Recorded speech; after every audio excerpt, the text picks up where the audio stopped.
the overwhelming mood on everything, not just her campaign, everything has been dystopian nightmare if he wins.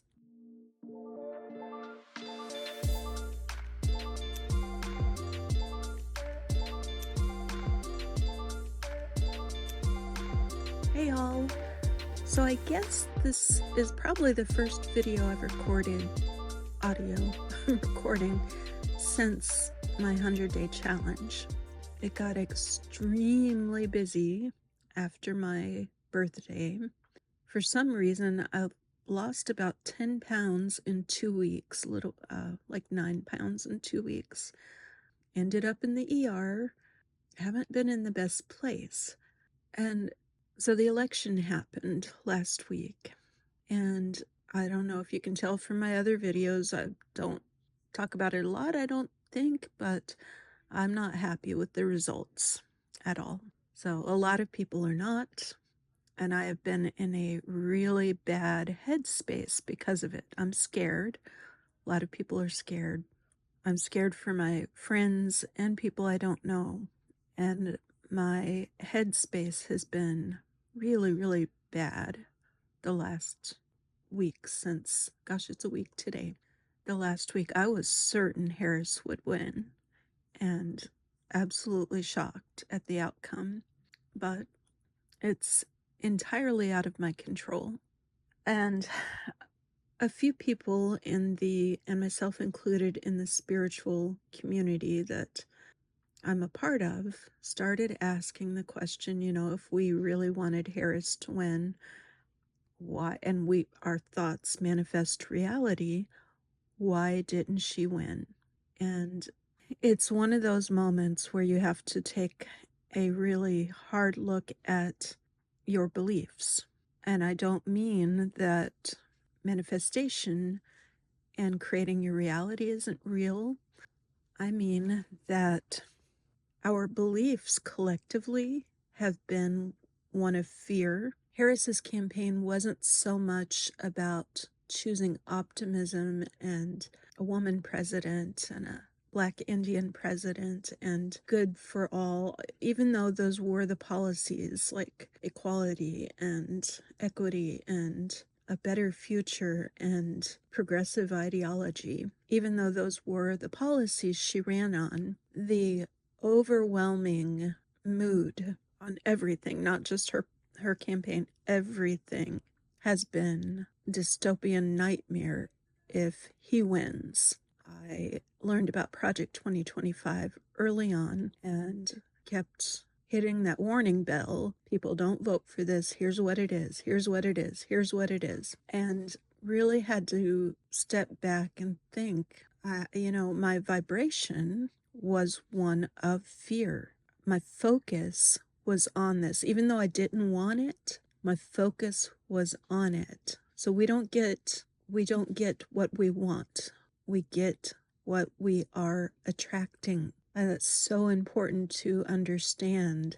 We don't get what we want. We get what we are attracting. The vibrational output and frequency we're on, that is what we get. So the last week for me has been just not good because I wasn't in that headspace of connection, and it's certainly spiritual growth to realize this. I mean, we realize it, but then real world stuff comes along and we forget, and it's hard to take a critical look at yourself and understand where your thinking and your attitudes need to shift, because fear is so, so, so powerful. They say fear is the opposite of love, and I totally believe it. So since the election, I have been not in a good headspace, and it culminated in terrible sales at work. Terrible. Had a terrible week, and I had like 0 sales this past week. 0, which is not good for the job I'm in. 0. And I've been, Googling all the terrible things that are going to happen and talking about it, and just collectively in a dump. And so yesterday, well, about a week ago, actually, the toilet in our master bathroom broke. And my dad, many of you know, lives with me. He's got onset dementia. He was an engineer. He was a brilliant guy. He's never, ever, ever been good at home repair stuff. My mom did all that. She was amazing. She could fix anything. And she just had a quiet confidence that all was going to be okay and she could do anything, which is really awesome. And I miss that security from her. I don't have that, and I wish I did. Something that I'm working on. But so the toilet broke and it was leaking from the valve that goes into the wall. So it wasn't really the toilet, it was the valve that turns it on and off. So it was leaking so much that we started twisting it on and off whenever we had to use the bathroom. There is another bathroom in the house and we use that one too, but I was just waiting for payday and waiting for the mental bandwidth really to deal with this problem. So turned it on and off every single time I would go in there. And day before yesterday, it stopped turning off at the wall.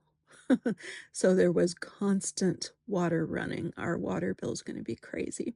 And so my dad said, "Oh, I'll take a look at it." And I stupidly thought, it can't get any worse. I went to work yesterday and I said, "Please wait for me, to help you with it." He didn't wait. I get a text from my sister, two texts.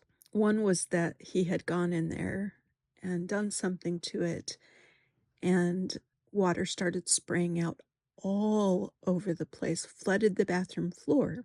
That's the first thing. So he freaked out, ended up calling a plumber. They came and shut the water off for our entire house. So, and they said, "We will come back tomorrow to fix it." I guess, I don't know if it was too late or what the deal was, why they didn't do it yesterday, but they shut the water off to the house and then said they were going to come back to fix it, right? Then I get a text from my sister that is a video of a snake in our house. It looks like a little garter snake. It is long but skinny, probably a foot long or more, but very skinny. She thought one of the cats had brought it in. We have indoor, outdoor cats, not up to me. I would keep them inside all the time, but it is a losing battle with my sister and dad to keep my cats inside the house. So instead of taking the snake out, trapping it, and getting it out of the house, she films a 30-second video and then proceeds to lose the snake in our house. We still haven't found the snake. I don't know where it is, but it's somewhere in the house. And then she tells me something is wrong with Sebastian. Sebastian is one of my cats. He is kind of my wild child. He will not come home. He doesn't want love. He's kind of like a teenager. She said he's kind of like lethargic and stumbling while he walks. So my brain is going, this is too much. I'm walking up to get in my car in the parking garage, and I get in my car and the air conditioning doesn't turn on. This on the back of I've shared before, we are in a financial bind, which is probably part of the reason I've lost weight, because we have literally don't have food to eat for the past couple weeks. It's three people living on like $50 a week in food, sometimes more, sometimes less, but that's what's going on right now, and it's very not where I want to be. Not ideal, not good. And the past couple weeks has been really, really bad. So, anyways, this all culminated last night, and I sat in the car with the window open, just crying because it's just overwhelming. But I was listening to a video about manifestation and about how we're the creator of our reality, and really had to have a hard conversation with myself about my attitude, especially the last week, and how I'm manifesting terrible stuff. My attitude has been in the crapper, and I'm manifesting literally bad stuff around that. Oh, and on top of this, I was able to pull myself out of it for the car ride home, able to repeat to myself, this is work, it's going to work out for my good. I know it's going to work out for my good. This is all working out for my good. Everything works out in my favor. Everything works out in my favor. I create my reality. I create my reality. And I start realizing I'm not creating the reality I want. Came home, did not stay in that mindset because I start dealing with all these problems when I get home. Sebastian won't let me touch him. He's outside. I still don't know what's wrong with him. I don't know if he got bit by the snake, but he runs off. Cannot find him. So that's still going on. And my mind and emotions just avalanched again, dealing with my sister and my dad and all these situations. How am I going to make money? Are we going to lose our house because of this election? I mean, just how are we going to use the bathroom without water? We can't cook anything. Like it just, everything went down again. So, and then my dad, about 3 a.m., got sick. I heard him up.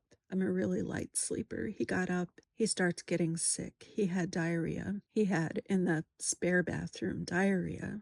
He had throwing up. He's chilling. He has a fever. He is sick. Something's wrong. Like, I don't know.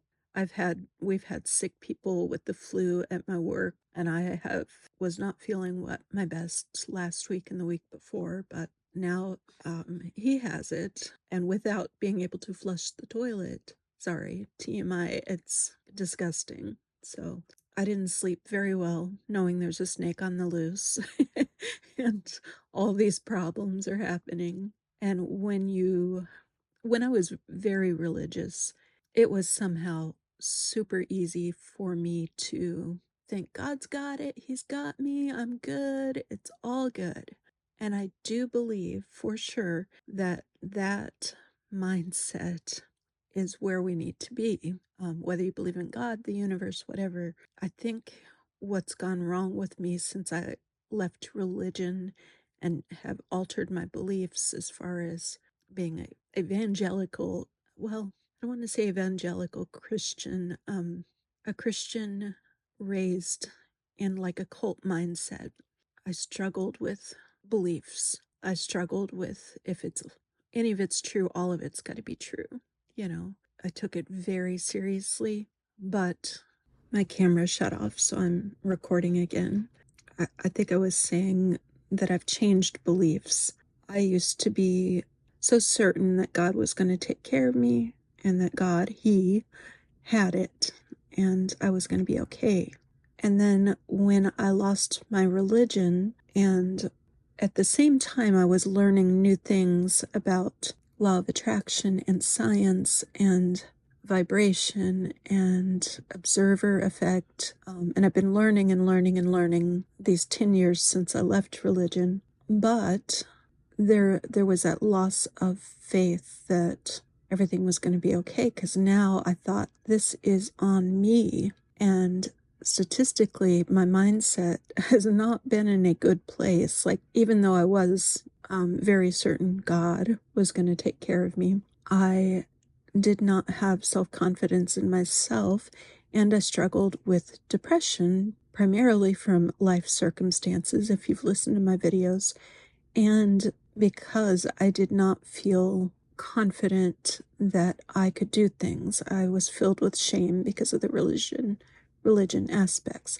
So learning these new things, I'm bringing back this portion of what I used to believe without other beliefs. It's been difficult for me to fully get on board, even though I see time and time and time again, when I fully believe something or fully vibrate a certain way or have my focus on certain things, that is what over and over again manifests in my reality, even if I don't want it, which is not good. Like when you are filled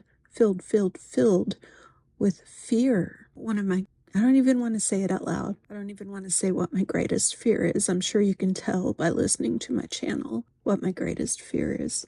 Getting yourself to believe otherwise, that The universe is a good place. The world is a good place. There are good people around you. You are good. Getting yourself to only think about what you want and not what is hard. Hard, hard, hard, hard.